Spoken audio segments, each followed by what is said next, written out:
Today, I'd like to introduce the history of Tibetan economics briefly.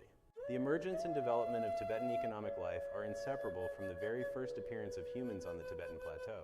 From the moment humans arrived, survival depended on how people organized production, distribution, and social cooperation. In other words, on economic activity itself. Tibetan historical tradition preserves this idea in the well-known origin myth. According to Tibetan records, the Tibetan people descended from a macaque and a rock demoness. Their 6 offspring multiplied into 500 within 3 years. When all the fruits in the forest were exhausted, the children asked their parents for food, but there was none left. The father macaque prayed to the gods and received the seeds of 5 grains.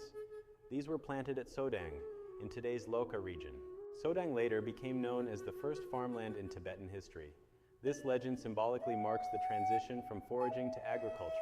Archaeology strongly supports the deep history suggested by these traditions. By the end of 2025, surveys had identified hundreds of Paleolithic sites across the Tibetan Plateau. From the late Paleolithic to the late Neolithic period, tens of thousands of years ago, there is clear evidence of long-term settlement. Important sites such as Karuo, the Piluo site complex, and the Kugong site near Lhasa demonstrate diverse and stable economic practices. Broadly speaking, Tibetan economic life can be divided into 4 major models: nomadic, semi-agricultural and semi-pastoral, agricultural, and forestry.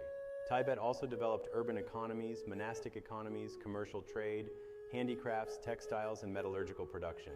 From roughly the 17th to the 20th centuries, Tibet maintained a largely self-sufficient mining industry using handicraft-based production. Bridge construction also played an important economic role. During the Tibetan Empire, bridges were mainly built for military purposes. From the 14th century, Thangtung Gyalpo led large-scale civilian bridge construction, driving advances in metallurgy and casting. Modern industrial elements appeared from 1927, with small hydroelectric power stations built in Lhasa to supply the Tashi machinery factory.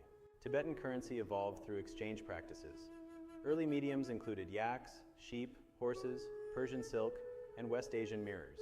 Archaeological evidence shows that Tibet's earliest formal currency was cowrie shells rather than metal.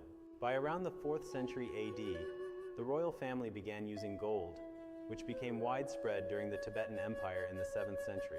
Around 1550, silver coins minted in Nepal entered Tibet as a common medium of exchange. In the early 20th century, Tibet established its own mint in Lhasa, producing gold and copper coins and eventually paper money.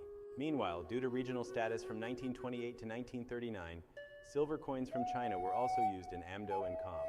This, in brief, is the long and complex history of Tibetan economics, deeply rooted in environment, culture, and human adaptation.